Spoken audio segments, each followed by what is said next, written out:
మన భవిష్యత్తు మన జాతకము ముంగటి రోజులల్లా మన అదృష్టం ఎట్లున్నదనేది తెలుసుకోవాలని అందరికి అనిపిస్తుంటది. అట్లా కొంతమంది జాతక చక్రం, కొంతమంది చిలుక జోష్యం చెప్పించుకుంటే ఇంతమంది ఎరికలి నాంచారమ్మ దగ్గర ఎరిక చెప్పించుకుంటారు. అగో అట్లనే మరి ఈ మేడానికి ఏం కోరికుందో ఏమో గాని ఇయాల ఒక ఆడ ఎరిక చెప్పించుకున్నది. ఇంతకు ఎవలా మేడం అనేది ఓ పాలు ఈ వార్త చూడు తెలుస్తుంది.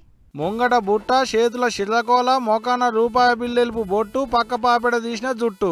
అటోకలు ఈటోకలు ఎమ్మెల్సీ కవితక్క చెయ్యి పట్టుకుని అక్క జాతకం ఎట్టుందో చెప్తున్నారు ఎడకల నాంచారమ్మలు. ఉన్నదున్నట్టు చెప్తావనే కదా చెల్లెళ్ళు మీ దగ్గరికి కవితక్క వచ్చింది. ముంగడి పొడుగుతా అక్క జాతకం ఎట్టుందో చెప్పులి ఓ పారి. రాజకీయం మంచిగా ఉంటదా అక్కది?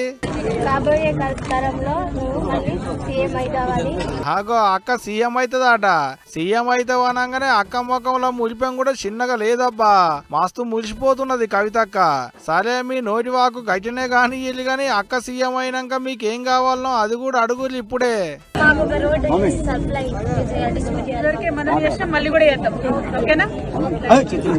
అగనాట రోడ్డు కావాలన్నట అలా ఊళ్ళకు. ములుగు జిల్లాలున్న రామానుజపురం అనేటి ఊళ్ళో ఎలకల కులపోళ్ళ ఆరాధ్య దైవం నాంచారమ్మ జాతరకు పోయింది కవితక్క. ఇగట పోయిన కాడ సోది చెప్తానమ్మ సోది అనుకుంటా కవితక్క చెయ్యి చూసి జాతకం చెప్పి ఇద్దరు చెల్లెళ్ళు.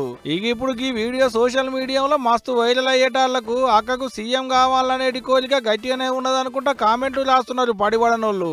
ఏమో ఎవరు సీఎం అయితే మాకేంది గాని ఏ మాట కా మాట నాంచారమ్మగా ముచ్చట అనగానే అక్క ముఖంలో మురిపం చిన్నగా లేదబ్బా.